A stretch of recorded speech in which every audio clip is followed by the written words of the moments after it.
दोस्तों आप सभी को पता ही होगा, जब हिंडनबर्ग की रिपोर्ट आई थी तो अडानी ग्रुप में इतना पैनिक था कि हर कोई वहां से एग्जिट करने लगा था, चाहे एफआई हो या डीवाई वाले हों।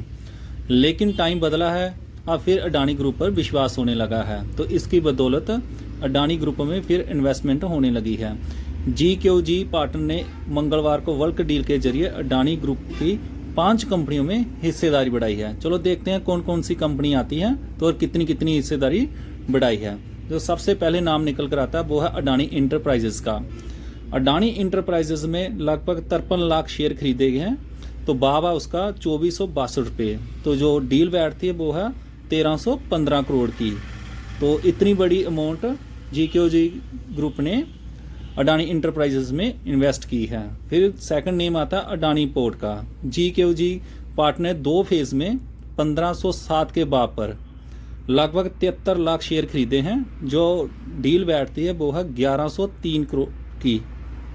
तो ये भी बहुत बड़ी डील है। फिर तीसरे नंबर पर जो आता है उस स्टॉक का नाम है अडानी एनर्जी सॉल्यूशन। जी पार्टनर ने इसमें लगभग 1021 के भाव पर 2 फेज में 53 लाख शेयर खरीदे हैं। जो डील बैठती है वो है 551 करोड़ की। जो अगला स्टॉक है वो सभी का चहेता स्टॉक है अडानी पावर। तो जी ग्रुप ने 153 के भाव पर 3 फेज में 83,61,000 शेयर खरीदे हैं। जो डाटा 30 सितंबर 2025 तक था।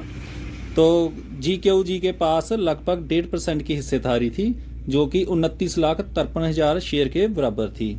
फाइनली नेम आता है, आप स्क्रीन पर भी देख सकते हो, अडानी ग्रीन एनर्जी का।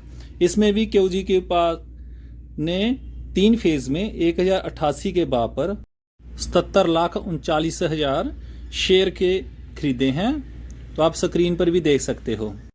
इसके अलावा जितनी बाकी अडानी की कंपनीज हैं, जैसे अडानी टोटल गैस है, एनटीवी है, अडानी सीमेंट है, तो इसमें कोई भी हिस्सेदारी नहीं बढ़ाई। जितनी भी मैंने कंपनियों का नाम बताया वो सभी जो डाटा है द इकोनॉमी टाइम में छपा हुआ, आप खुद भी देख सकते। एक और स्टॉक है जिस पर एफआई वालों ने अपनी होल्डिंग बढ़ाई है। ये कॉटन बनाने वाली कंपनी है एक्स्ट्रा कॉटन। तो इसके रिटेलर के पास लगभग 54% की हिस्सेदारी है, प्रमोटर के पास 42% हिस्सेदारी है। जे स्टॉक लगभग 52 बी के लोग के पास है। तो इसका भाव है 8 रुपये के पास ट्रेड कर रहा है।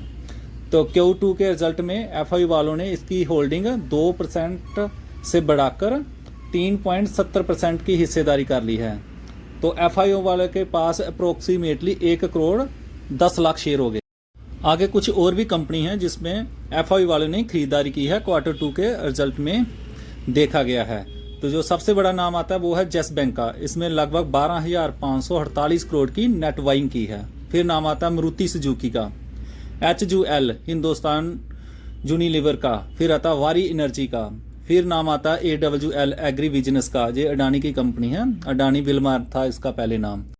हमने खरीदार वाली कंपनी तो देख ली है, अब देखेंगे एफआई वालों ने सबसे ज़्यादा बिकवाली किस किस कंपनी में की है।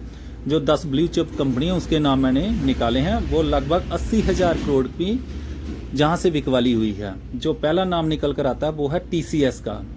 इसमें लगभग 12,911 करोड़ की बिकवाली हुई है। जो उनके पास स्टेक था पहले 11.5 का था, वो हुआ है अब 10.3 का। उसके बाद जो नाम आता है वो है रिलायंस इंडस्ट्री का, जहाँ लगभग 10,000 करोड़ की बिकवाली हुई है।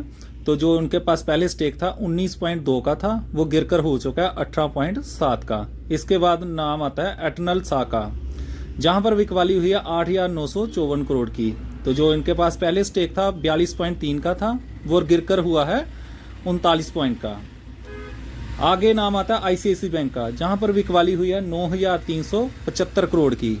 तो जो उनके पास पहले स्टेक था 46.8% का था, वो गिरकर हुआ है 45.6% का। इसके बाद नाम आता है, जो कॉमन नाम आता है, HDFC bank, SCL, Kotak Mahindra bank, Infosys, axis bank.